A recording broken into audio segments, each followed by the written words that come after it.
మన రక్షకుడైన యేసుక్రీస్తు నామములో అందరికీ వందనాలండి. ఈరోజు దేవుని మాటలు యోబు గ్రంథము 42వ అధ్యాయము 12వ వచనము. యెహోవా యోబును మొదట ఆశీర్వదించినంత కంటే మరి అధికముగా ఆశీర్వదించెను.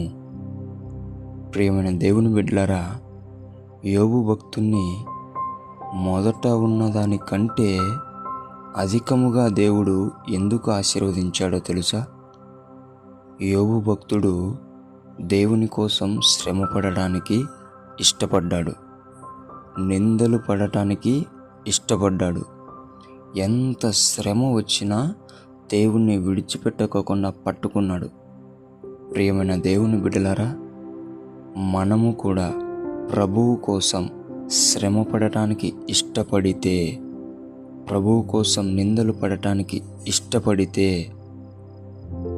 మనము ప్రభువు వలన వచ్చే శ్రమను గనక వెనకడుగు వేయకోకుండా దేవుణ్ణి అలాగే పట్టుకున్నట్లయితే, ప్రియమైన దేవుని బిడ్డలారా, దేవుడు నిన్ను మొదట ఉన్నదానికంటే అధికముగా ఆశీర్వదిస్తానంటున్నాడు.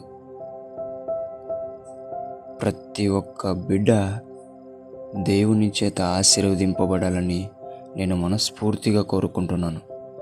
ప్రియమైన దేవుని బిడ్డలారా, ప్రభువు కోసం శ్రమలో ఆనందించడం నేర్చుకుందాం. అధికమైన ఆశీర్వాదాన్ని పొందుకుందాం.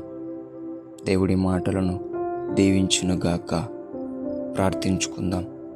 యేసయ్యా, మీకు వందనాలు, స్తోత్రాలు నాయన. యోబు భక్తుని లాంటి గొప్ప పట్టుదల, ఆ నిరీక్షణ తండ్రి, శ్రమను ఓర్చుకోగలిగే శక్తి మాకును దయచేయండి నాయన.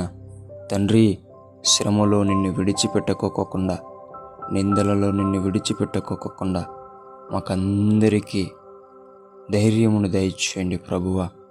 యేసు నామములో నాయన, నీ చేత మేము ఆశీర్వదింపబడే బిడ్డలుగా మమ్మల్ని తయారు చేయమని యేసు నామములో ప్రార్థిస్తున్నాం తండ్రి.